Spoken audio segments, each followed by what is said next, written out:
Okay, so have you ever like stumbled across something, like a book or an article or something, and it's so specific, so detailed, Yeah. it just makes you wonder if maybe, just maybe, there's something more to it. I know what you mean. That's how I felt with this book, A Healer's Guide for Soul Cleansing, Removing Negative Energies and Entities, Earthbound and Extraterrestrial. It's definitely tapping into something we see a lot with New Age beliefs, that blending of extraterrestrial ideas with more traditional spiritual practices. Right. And the author, Eva Marquez, she dives deep into this world. Mhm. Alien implants, psychic vampires, curses, it's all in here. Now, full disclosure, I'm approaching this with, a healthy dose of skepticism. Sure, of course. But that's part of what makes it so intriguing, right? It's like, what if someone did believe this stuff? Yeah. What kind of worldview does it create? It's a journey into a different way of seeing the world, that's for sure. Exactly. So let's start with the author herself. Who is Eva Marquez, and what led her to write a healer's guide that, frankly, reads like a sci-fi novel? Well, she describes herself as a spiritual counselor and healer, and she talks about having this inherited Pleiadian energy. Pleiadian energy. Okay, for those of us who haven't brushed up on our constellations lately, what exactly does that mean? So the Pleiades is a star cluster. And in certain New Age circles, there's this belief that some souls originated there. It's like, having this kind of cosmic origin story. Fascinating. So she's blending ancient wisdom with, well, beings from other planets. Exactly. It reflects this larger trend we see in New Age thought, this merging of the spiritual and the extraterrestrial. And one of the wildest claims in the book has to be these alien implants. Marquez describes them as mechanical, almost spider-like, feeding off human energy. She even provides this whole list of telltale signs that you might have one. Yeah, and that's what I find so interesting, how these seemingly outlandish ideas can actually reflect very real anxieties we have as a society. Oh, absolutely. Think about it. The fear of being monitored, controlled by unseen forces, it's everywhere in our tech-driven world. Totally. Like those social media algorithms that seem to know us better than we know ourselves, or facial recognition software that can track our every move. Yeah. We may not have alien implants, but the feeling of being watched, of having our privacy invaded, it's definitely relatable. Exactly. And Marquez taps into that fear, but gives it this fantastical, almost sci-fi spin. Right. But what I find even more relatable is her concept of what she calls a psychic vampire. Now, before you picture Dracula in a cape, she's not talking about the blood-sucking kind. Right, not literally. She's talking about those people who often unintentionally drain your energy, leaving you feeling emotionally exhausted. Ah, yes, the emotional energy vampire. And she does emphasize that it's not always intentional. Sometimes it's simply a matter of someone, unconsciously feeding off the empathy and energy of those around them. It's like that friend who always brings the drama, or the coworker who constantly complains and dumps their emotional baggage on you. You walk away feeling drained, like you've been put through the ringer. Marquez even has an acronym for the symptoms, PAAFD, panic attacks, anxiety, fears, and depression, which of course speaks to the very real issue of emotional burnout, especially for people who are naturally empathetic or who work in caregiving professions. Right. Setting boundaries, even with loved ones, is so crucial. Absolutely. And speaking of carrying burdens, Marquez also explores the idea of past life trauma. Okay. It's this idea that unresolved issues from previous lives can manifest as physical or emotional struggles in the present. Have you ever encountered that belief before? Oh, definitely. It's a common theme in various spiritual traditions, this idea that our soul carries imprints, from past experiences. Like, in a way, our soul's like a time traveler, picking up baggage along the way.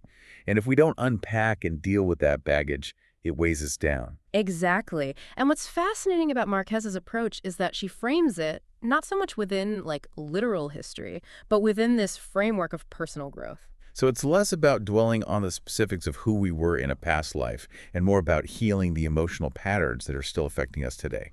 Precisely. And to do that, she provides this really interesting visualization technique using a balancing beam. A balancing beam. Okay, tell me more about that.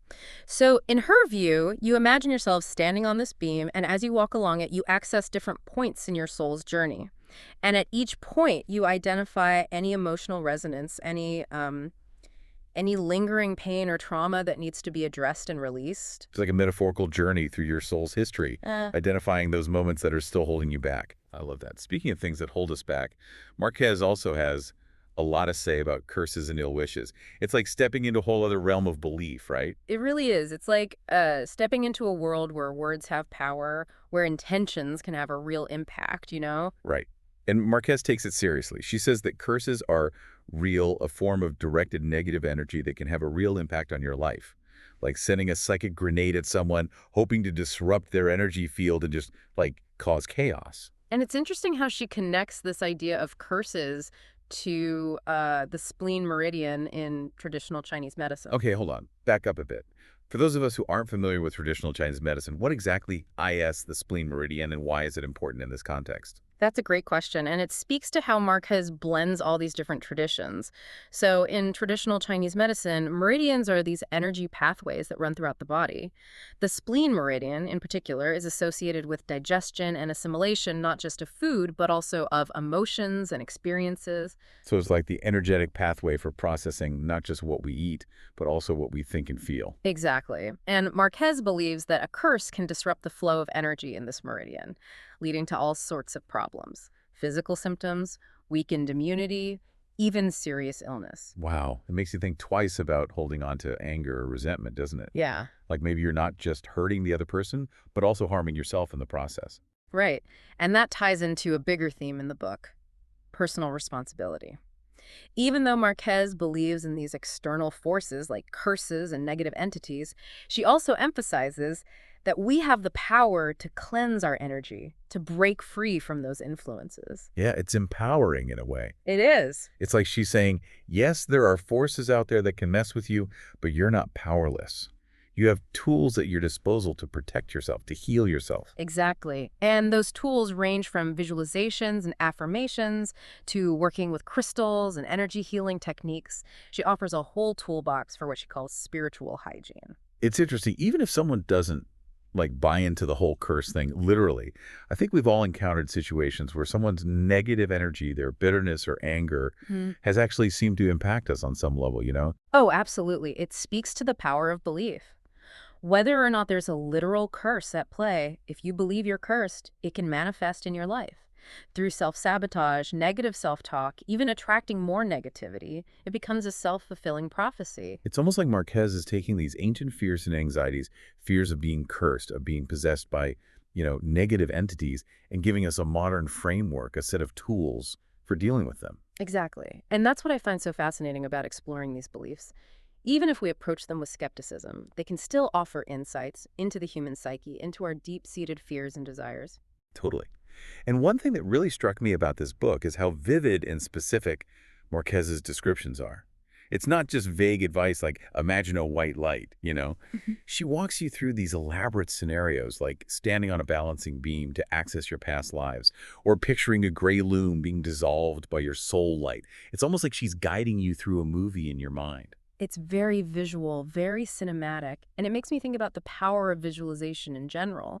Even if we're not picturing alien implants or psychic vampires, our minds are incredibly powerful. The things we focus on, the images we create in our minds, they shape our reality. That's so true. And it makes me wonder, what if we approach Marquez's claims not as literal truths, but as metaphors for common human experiences? Oh, I love that. It's like taking a step back and saying, okay, what if this isn't about actual aliens or psychic energy, but rather a way of understanding the challenges we all face? Exactly. For example, that gray loom she talks about, the one that monitors your every move, what is, that represents the pressure we feel to conform, to fit in, to constantly present a perfect image of ourselves online. It's like we're all living under this invisible web of expectations of societal norms. That's a great point. And what about the psychic vampire? Could that be a metaphor for that inner critic we all have? You know, that voice that tells us we're not good enough, not smart enough, not worthy enough. It's like this energy drain that comes from within. Ooh, I like that. It's like that voice is constantly feeding off our confidence, our self-esteem. Exactly. And what about the curses and ill wishes? Those could represent the negative self-talk and limiting beliefs we hold on to. It's like we're cursing ourselves with doubts and fears. So even if we don't have interdimensional beings messing with our energy, we all have our own internal monsters.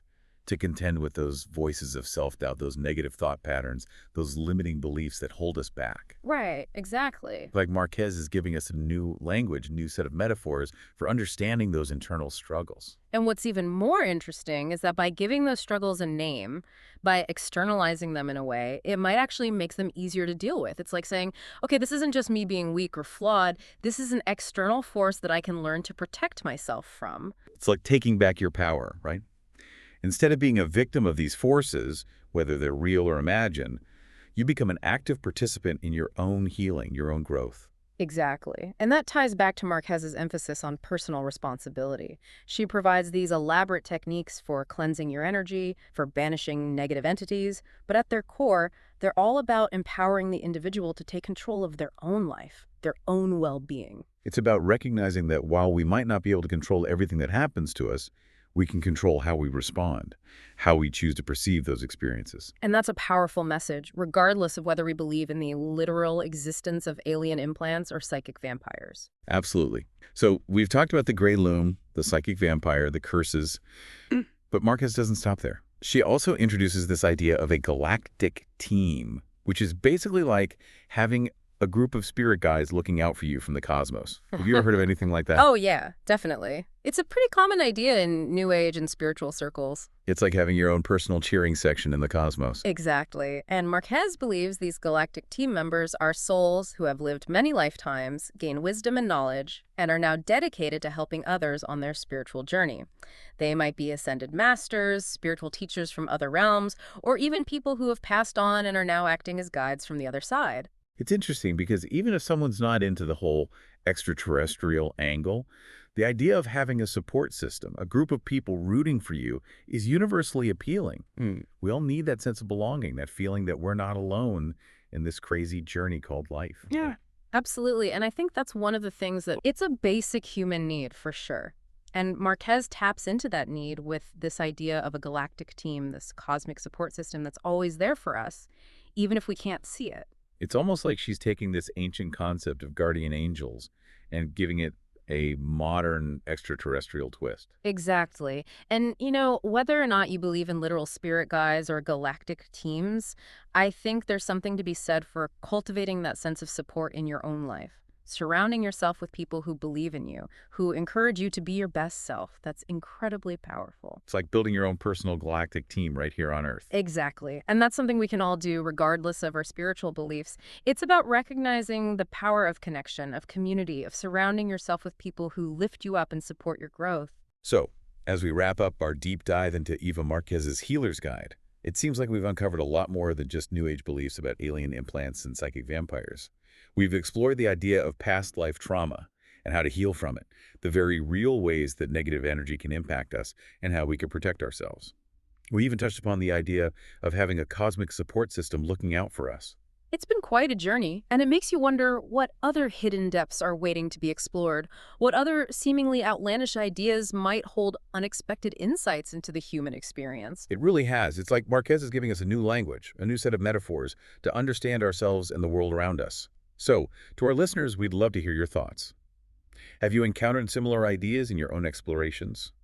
What resonates with you, even if you're skeptical? Let us know. Until next time, keep an open mind and keep exploring.